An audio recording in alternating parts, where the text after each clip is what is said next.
You need to stop suffering over situations that don't exist.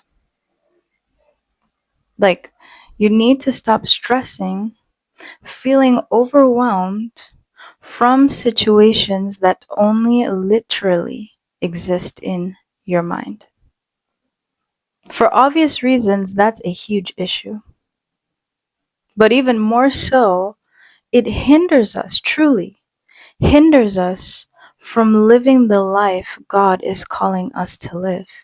Because then we start letting fear, anxiety, doubt determine our actions based off of a reality that doesn't exist rather than living in the truth and the reality God has for you.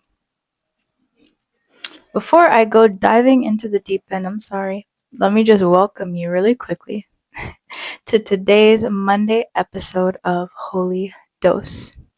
This is your weekly encounter with God's Word, a place where truth meets the reality of life, and we invite God every step of the way. So, welcome to your daily dose for today, Monday. I don't know. I just came off with a whole bunch of fire, but I was just in thought, man. Sometimes we hinder ourself and our walk in God so badly, and we don't even realize it when we're doing it. Like, we ask God, I want this, I want that, I want this, I want that. And He's so ready to give it to you. And matter of fact, probably has already done it. But because we keep walking in things that, one, He's taken us out of, or mindsets that in Christ just shouldn't exist anymore, we hinder just how much we can truly walk the life that even we ourselves want in Christ. Oftentimes in our walk, the hardest thing really is not the blessing that you're asking for, but it's the mindset, the thought patterns that you need to shift and break so that you can actually walk into the blessing God has for you. God does not have an issue giving you whatever it is that you want. He literally has no problem. He wants to give you that and so much more. But the real issue is up here. Can you imagine God is looking at you being stressed, being overwhelmed by realities that even He Himself is like, what are you talking about? That literally doesn't even exist. Whether that's like people's perceptions of you. This is one of the things that I really heard in it. I mean, I had to really sit with it, being honest with you.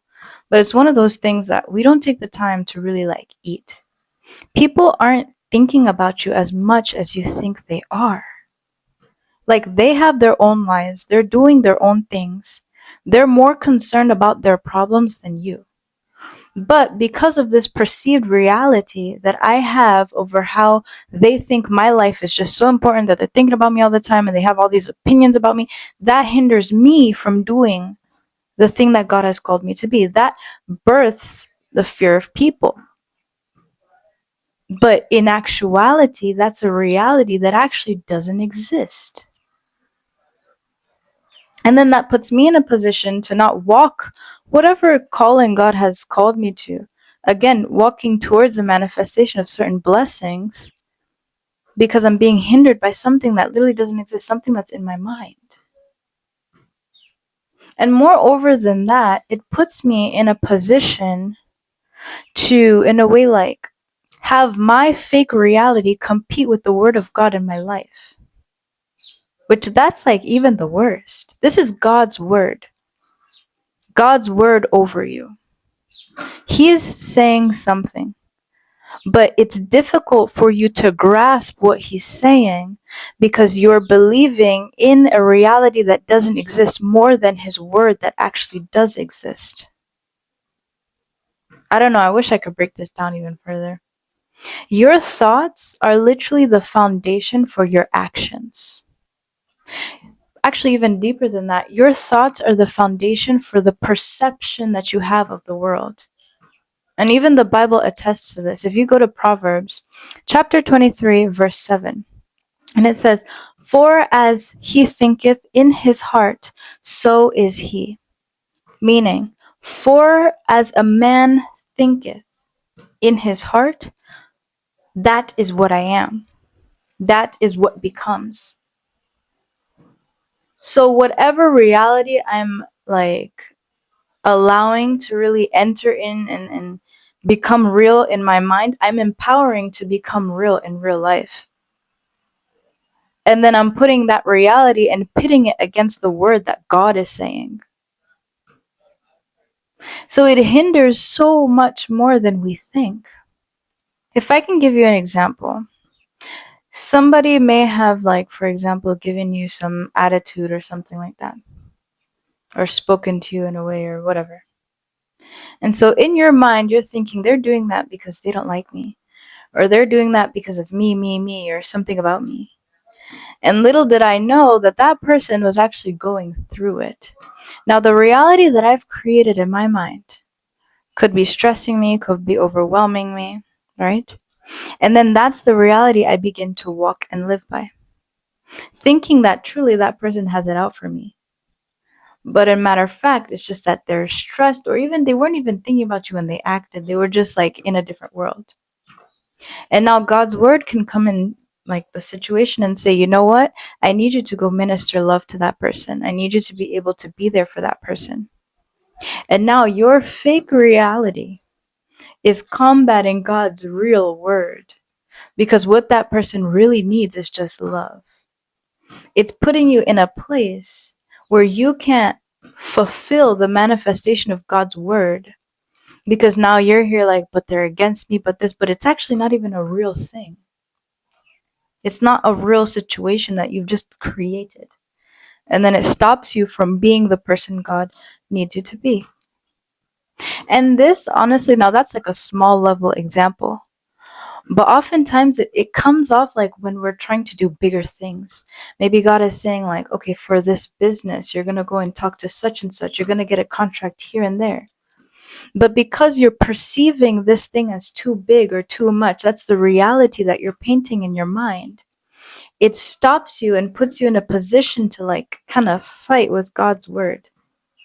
When the reality is like you've already won. You're the one who's actually the winner in the scenario. When you're going, for example, to that place for that contract, these people are ready to hear your word. But yet then you're going there afraid, because in your mind you've painted a reality that maybe you're not good enough, or it's a business situation and maybe they don't care.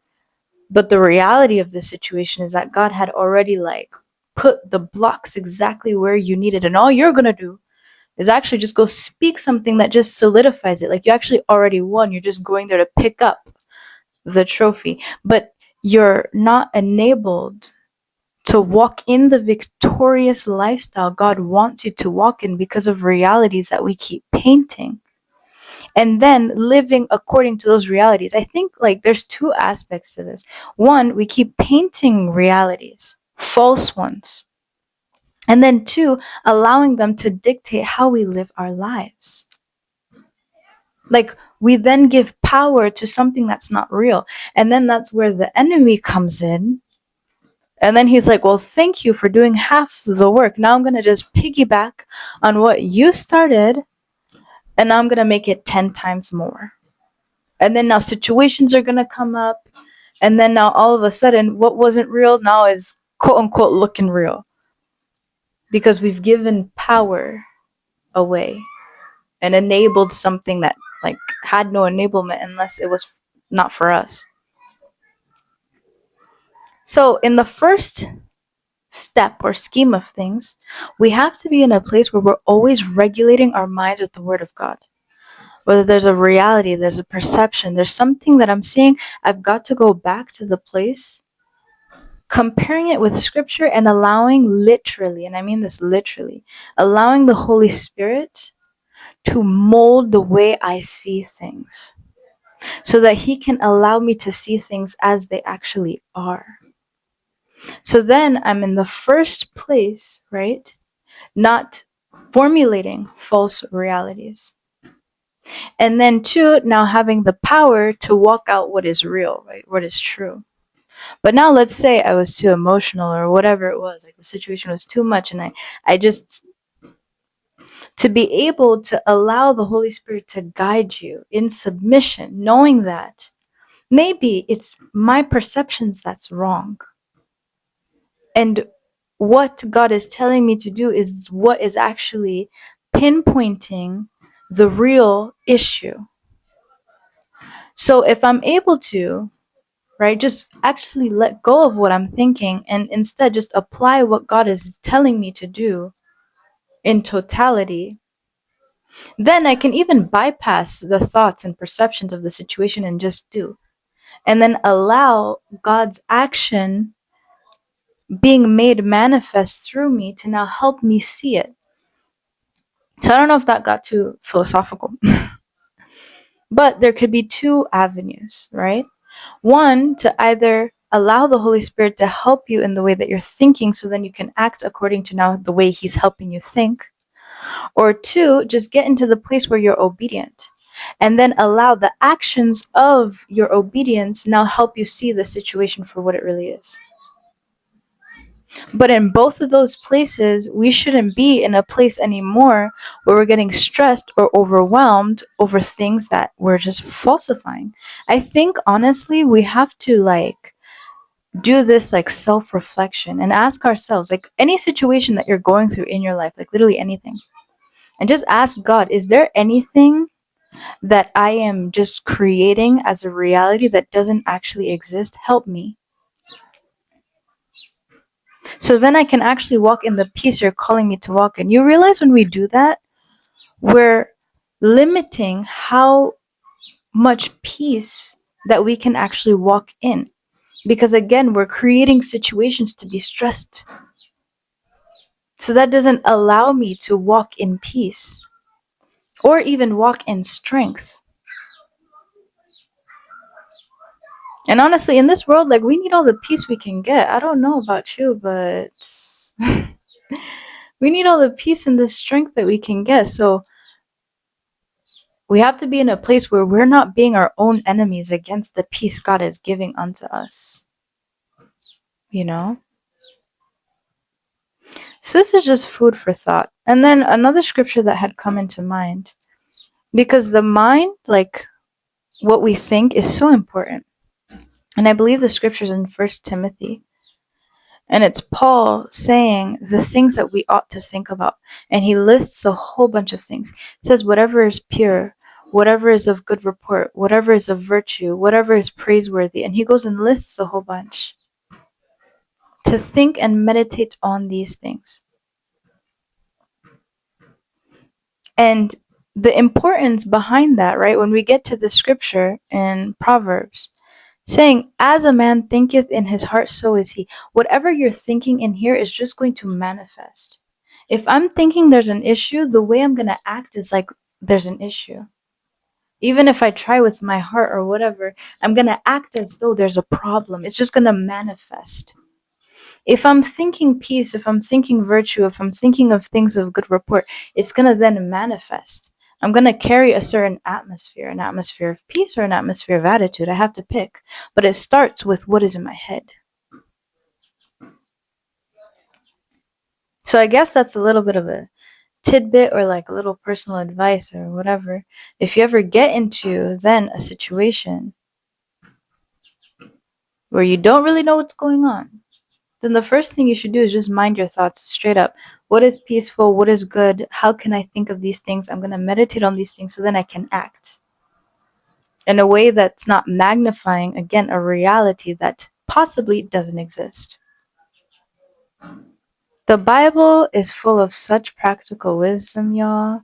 I don't know why we don't consult it often enough. And I think this word is for somebody who finds themselves, one, either overthinking, or two, just more stressed than you need to be. And the answer for you is, honestly, it lies in your thoughts and then the realities that you paint based off of your thoughts. So a practical thing, knowing what you think is what you are, is what you manifest. So be mindful of what you're thinking. And then two, begin to question the realities that I'm thinking exist. God, does this thing really exist? Does it not exist? Help me align my thoughts and my perceptions to you. And then 3, empower me to walk out the life, walk out what you desire for me to walk out.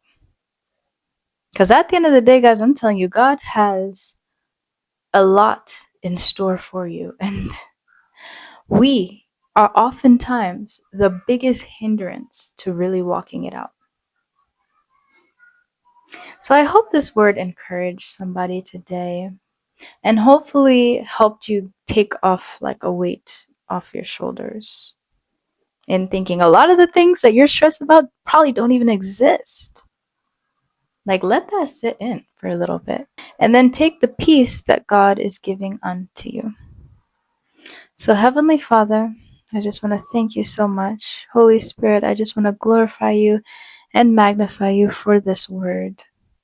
I pray that the peace that surpasses all understanding, may it truly begin to guard our hearts and our minds through Christ Jesus. That we stop getting overwhelmed or living in realities that you didn't call for us to live in, or things that are just not aligning with the word and the truth behind your word. So, Father, I thank you so much for anybody and everybody who is watching this video. May they go realigned, repurposed, and ready for what you have called for them to do. In Jesus' name I pray. Amen. And may the peace of God and the God of peace be with you.